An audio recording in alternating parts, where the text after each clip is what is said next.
Hello अस्सलाम वालेकुम, welcome to another YouTube video. आज जो टॉपिक मैं आपके लिए लेके आया हूँ वो है hypertension means high blood pressure. Choose करने की वजह ये है कि दुनिया में तकरीबन 1 billion people means 30% of the world population is affected by hypertension.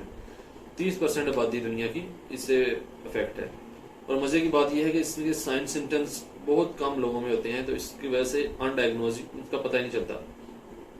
Pakistan में तकरीबन 26.34% पॉपुलेशन जो सी है वो इफेक्ट है हाइपरटेंशन से, और इसका ग्राफ मुसलसल बढ़ता ही जा रहा है। जैसे जैसे हर स्टडी होती है तो इसका प्रेवलेंस जो सी है, इसकी जो सी फैलाव है ब्लड प्रेशर का पाकिस्तान में, उसका लेवल बढ़ता जा रहा है। और इसका अंदाजा भी इस बात से लगा लें, यूएसए में तकरीबन हाफ पॉपुलेशन 47% की पॉपुलेशन को ब्लड प्रेशर है, और वो भी अनडायग्नोज मींस उनको अभी इसके साइन सिम्टम्स भी नहीं पता। वजह इसकी जो सी है काजेज में हम इसके देखते हैं।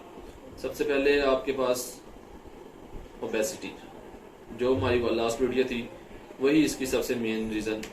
पहले जगह पे मोटापा, फिर सेडेंटरी लाइफस्टाइल मतलब आपकी इनएक्टिविटी, फिजिकल इनएक्टिविटी मतलब वॉक चेक नहीं करना, घर में लेटे रहना। उसके अलावा सिगरेट का इस्तेमाल, उसके अलावा आपकी लेस वॉकिंग।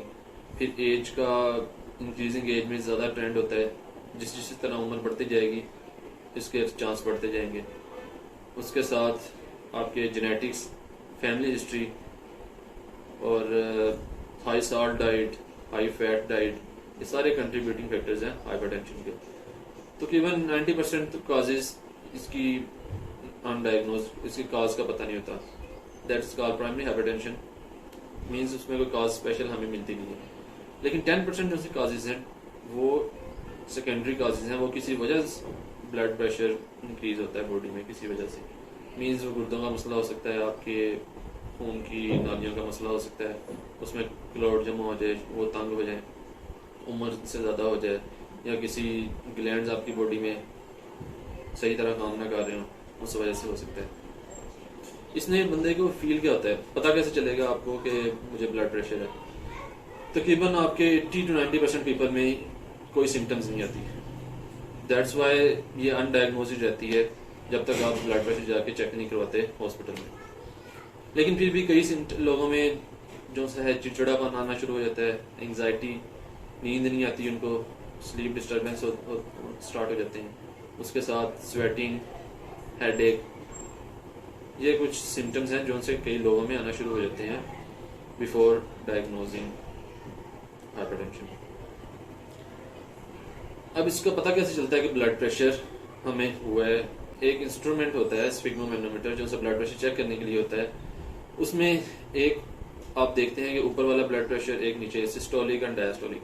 सिस्टोलिक को कहते हैं आप आम लोग जो से है ऊपर वाला ब्लड प्रेशर, डायस्टोलिक को नीचे वाला ब्लड प्रेशर। सिस्टोलिक आपके पास होना चाहिए 120 mm mercury, and diastolic should be 80 होना चाहिए नीचे वाला आपका ब्लड प्रेशर। अब ये ब्लड 80 और ये 120 ये होते कैसे हैं? तो हार्ट जो से आपका दिल है वो पंप करता है ब्लड आपकी खून की नालियों में। अगर आपकी खून की नालियां सिकुड़ी होंगी तो आपका जो सा है ब्लड प्रेशर वो इंक्रीज होगा, मतलब हार्ट को ज्यादा पंप करना पड़ेगा ब्लड ज्यादा फोर्स से, तो आपका ब्लड प्रेशर बढ़ेगा। और डायस्टोलिक जो है वो हार्ट जब पंप नहीं कर रहा था, तो मतलब जो सा वेसल्स खून लेके आ रही हैं, खून की नालियां जो दिल के अंदर खून लेके आ रही हैं, उनके अंदर नॉर्मली प्रेशर रेस्ट में कितना होता है, ठीक है? ये हमें समझ आ गई। अब हमने देखना है कि ये इसकी जो सी टाइप्स है, क्लासिफिकेशन, कब हम लोगों को कहेंगे कि हाइपरटेंसिव है। तो इसके लिए डिफरेंट क्लासिफिकेशन हैं, जो सी अमेरिकन हार्ट एसोसिएशन, ये अमेरिकन की है, वो रखते हैं 130 का थ्रेशोल्ड, मतलब 130 की एक कट ऑफ वैल्यू रखते हैं। 130 से ऊपर वो हाइपरटेंसिव कहते हैं। लेकिन जो सी इंटरनेशनल हाइपरटेंशन एसोसिएशन है, उन्होंने इसका कट ऑफ वैल्यू रखी है 140। तो ये आपकी स्क्रीन पे भी आ जाएगा। मतलब 120 से 180 जो से ये नॉर्मल ब्लड प्रेशर है। 120 से अगर 130 जाएगा ऊपर वाला blood pressure, means that is high normal blood pressure. 130 से 139 systolic blood pressure, that is high normal, मतलब ये अबव नॉर्मल है लेकिन ये हम इसको अभी हाइपरटेंसिव में क्लासीफाई नहीं करेंगे। और नीचे वाला इसमें होगा 85 to 89। उसके बाद आती है ग्रेड 1 क्लासिफिकेशन। ग्रेड 1 में आपका ब्लड प्रेशर 140 to 159 सिस्टोलिक होगा, मतलब ऊपर वाला आपका 140 से 159 तक होगा, और नीचे वाला डायस्टोलिक 90 to 99 होगा। जबकि इससे नेक्स्ट स्टेज आएगी ग्रेड 2, वो हम तब कहेंगे जब ब्लड प्रेशर आपका सिस्टोलिक 160 से 180 के दरमियान फॉल करेगा, और नीचे वाला ब्लड प्रेशर आपका डायस्टोलिक जो सा है वो 100 to 109। इसके बाद आती है stage 3, that is hypertensive urgency भी कहते हैं इसको, हाइपरटेंसिव क्राइसिस भी कहते हैं। मतलब ये जब हो तो आपने इमरजेंसी हॉस्पिटल जाना है, डॉक्टर को चेक करवाना है। दैट इज ग्रेटर देन 180, मतलब सिस्टोलिक जो सा ऊपर वाला ब्लड प्रेशर आपका 180 से ऊपर है, that is grade 3 hypertensive urgency. ठीक है, ये हम पता चल गया, ताकि आप बताने का मकसद ये है कि आप घर में खुद भी आप चेक कर सकते हैं, और अपने आप को पता होना चाहिए आपको कि किस वक्त हमें हॉस्पिटल जाने की जरूरत है। अच्छा, इसके रोकथाम के लिए अब हम जो इसकी वजह है उन्हीं को आप खत्म करेंगे, तो यही इसकी जो सी है प्रिवेंशन या कंट्रोल आप इसको कर सकते हैं।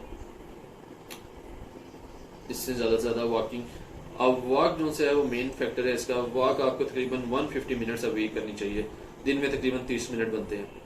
ये वॉकिंग आपकी सिर्फ होनी चाहिए।